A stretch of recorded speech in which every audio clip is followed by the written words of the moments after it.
చిన్ని కోసం అయితే మహి తనిచ్చిన గిఫ్ట్ తీసుకొని ఇంకా తన కోసం అయితే తిరుగుతూ ఉంటాడు.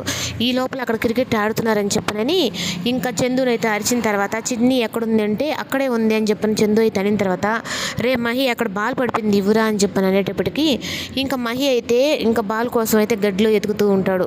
ఇంకా పక్కనే ఒక పాము అయితే మహి దగ్గరే ఉంటుంది.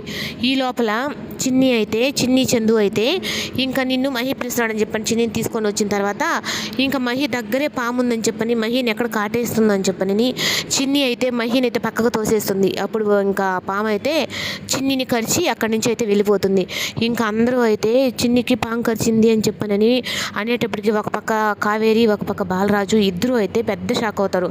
ఏంటి చిన్నికి పాము కరిచిందని చెప్పని ఇంకా వాళ్ళు ఏం పని చేస్తున్నా అక్కడి నుంచి పరిగెత్తుకుంటూ వచ్చి చిన్ని దగ్గరకు అయితే వచ్చి ఇంకా చిన్ని ఏమంటే ఆ ఘాట్లు రెండు చూసి ఇంకా విషం పైకి ఎక్కేసినట్టుందని చెప్పని అనేటప్పటికీ నోట్లో నుంచి నొరగొచ్చేస్తుంది.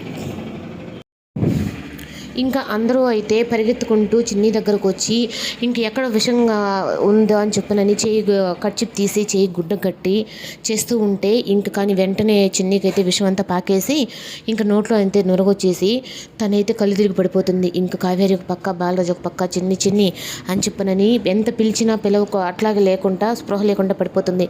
ఇంకా కావేరికి అయితే నా కూతురికి ఎంత ప్రమాదం జరిగిందా పాము కరిసిందని చెప్పనని ఇంకా తనే ఆ విషయాన్ని నోటితో తీయడానికి ప్రయత్నిస్తుంటే ఇంకా బాలరాజు అయితే నువ్వు ఆకు కావేరి నేను తీసేస్తానని చెప్పని ఇంకా బాలరాజే తన నోటితో ఆ విషయాన్ని అంతా లాగేసి బయట తీస్తాడు.